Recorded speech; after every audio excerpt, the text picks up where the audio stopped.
محترم اساتذہ کرام اور عزیز بچوں، آج کا دن آزادی کا دن ہے اور جشن کا دن ہے۔ آج 15 اگست ہے۔ اسی 15 اگست کو ہمارا یہ ہندوستان آزاد ہوا تھا اور ہماری یہ پاک سرزمین انگریزوں کی غلامی سے آزاد ہوئی تھی۔ اسی وجہ سے آج کے دن پورے ملک میں تمام اداروں میں، اسکولوں میں، کالجوں میں، یونیورسٹیز میں اور مدرسوں میں، تمام اداروں میں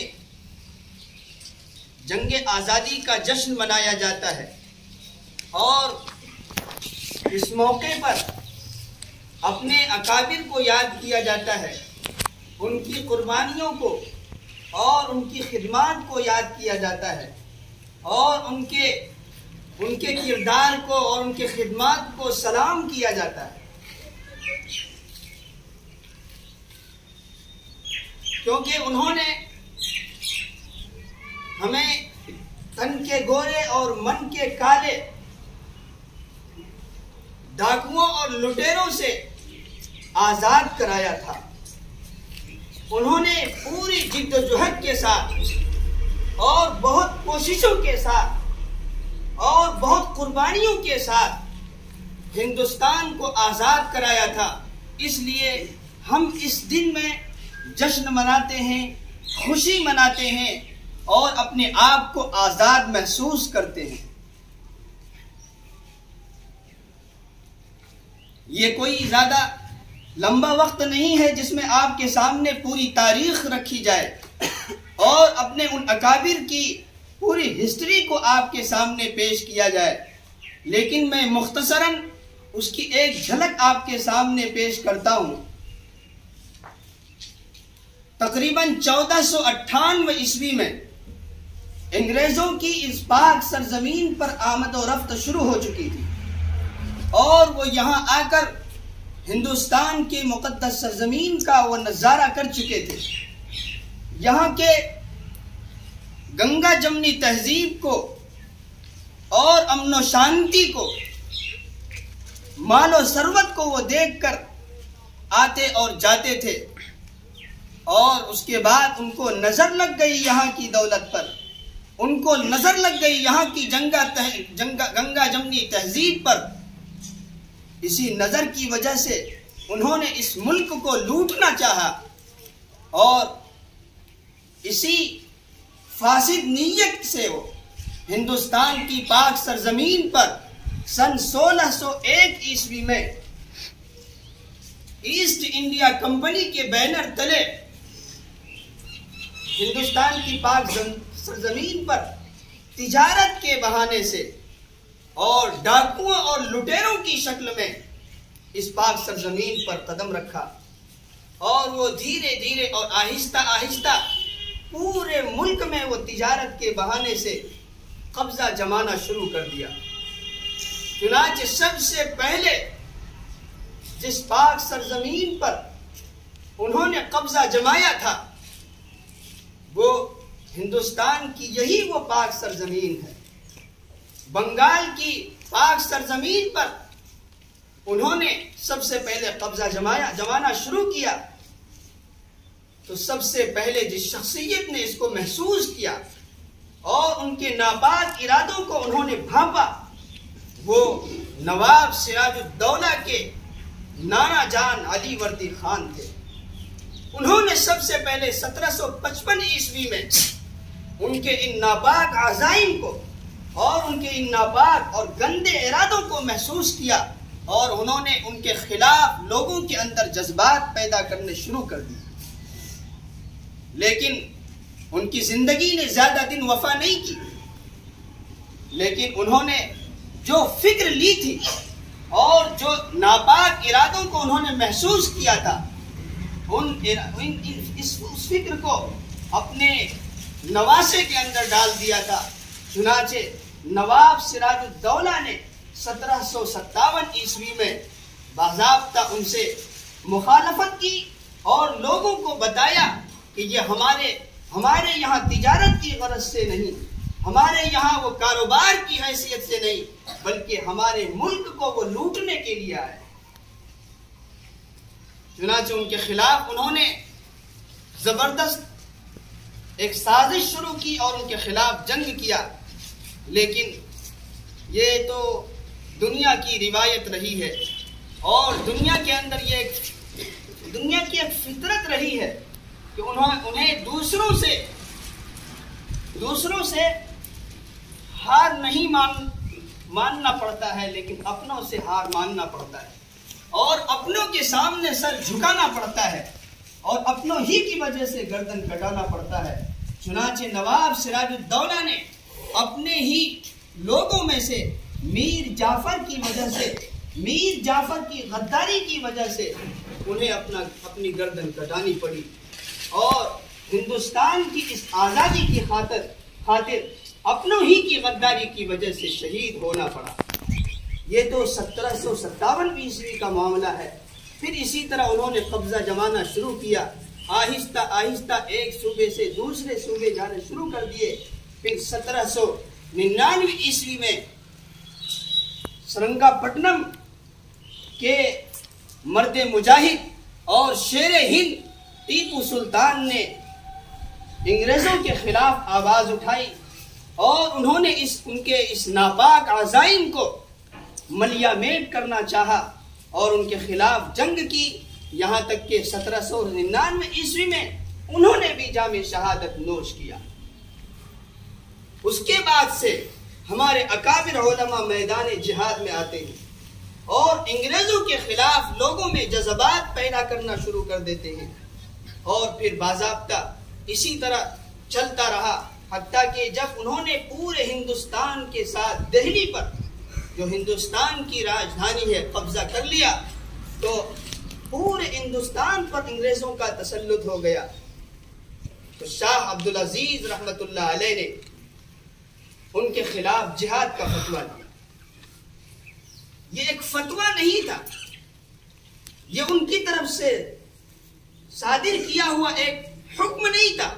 بلکہ یہ ایک آگ تھی جو پورے ہندوستان میں جنگل کی آگ کی طرف پھیل گئی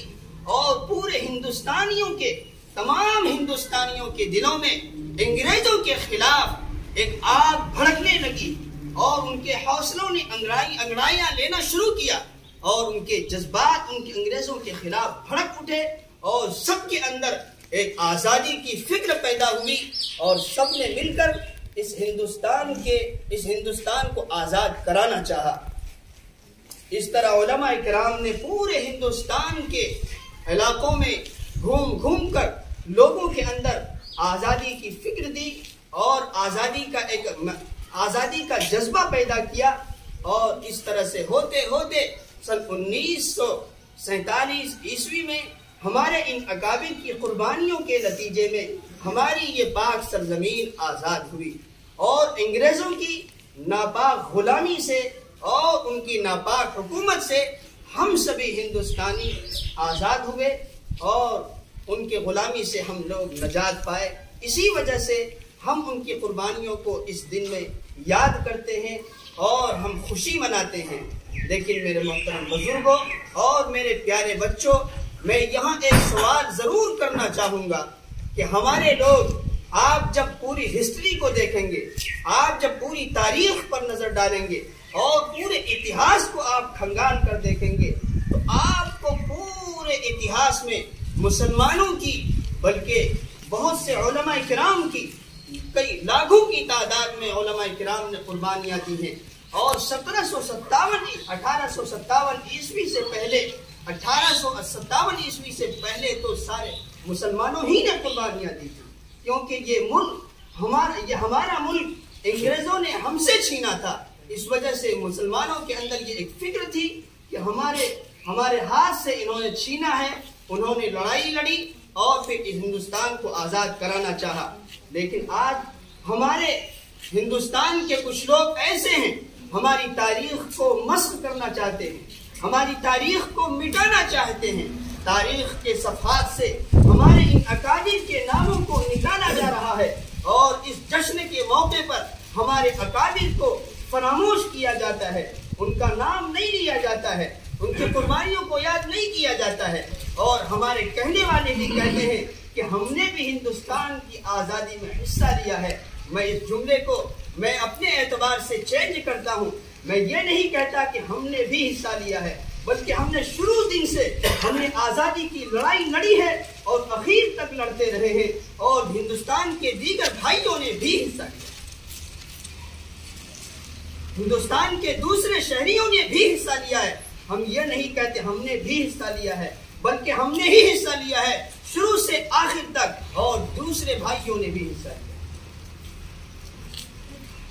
ہمارے ان اکابر کے نتیجے میں اور ہمارے ان مدارس کے نتیجے میں ہندوستان کو آزادی ملی ہے۔ اگر ہم ان مدارس کی قربانیوں کو، اگر ہم ان علماء کرام اور مسلمانوں کی قربانیوں کو ہسٹری سے نکال دیں اور تاریخ سے ان کو ختم کر دیں، اور تاریخ کے پنے سے ان کے ناموں کو اگر ہم محو کر دیں، مٹا دیں، تو یقیناً تاریخ ادھوری رہ جائے گی، اور تاریخ اس وقت تک مکمل نہیں ہو سکتی جب تک ہم اپنے اکابر اور علماء کرام کو یاد نہیں کریں گے۔ اس لیے ہمیں یہ عزم لینا ہے اس موقع پر، اور ہمیں یہ پختہ ارادہ کرنا ہے کہ جس طرح ہمارے ان اکابر نے آزادی کی خاطر اور دوسروں کی غلامی سے نجات پانے کی خاطر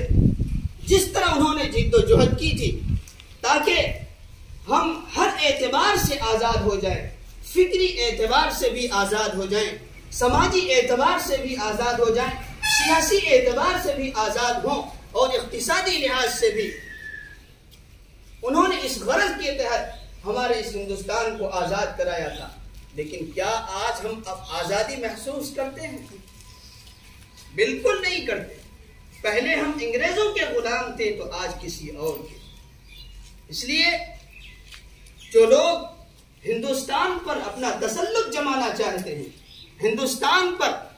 اپنا قبضہ جمانا چاہتے ہیں، اور انگریزوں کی طرح یہاں کے باسیوں، یہاں کے باشندگان کو اپنا غلام بنانا چاہتے ہیں، انہیں یہ سوچنا چاہیے کہ یہی وہ ہندوستانی ہے جنہوں نے انگریزوں کے خلاف آواز اٹھائی تھی، اور جنہوں نے انگریزوں کے دانت کھٹے کر دیے تھے، اور انہوں نے یہاں سے دم دبا کر بھاگا تھا۔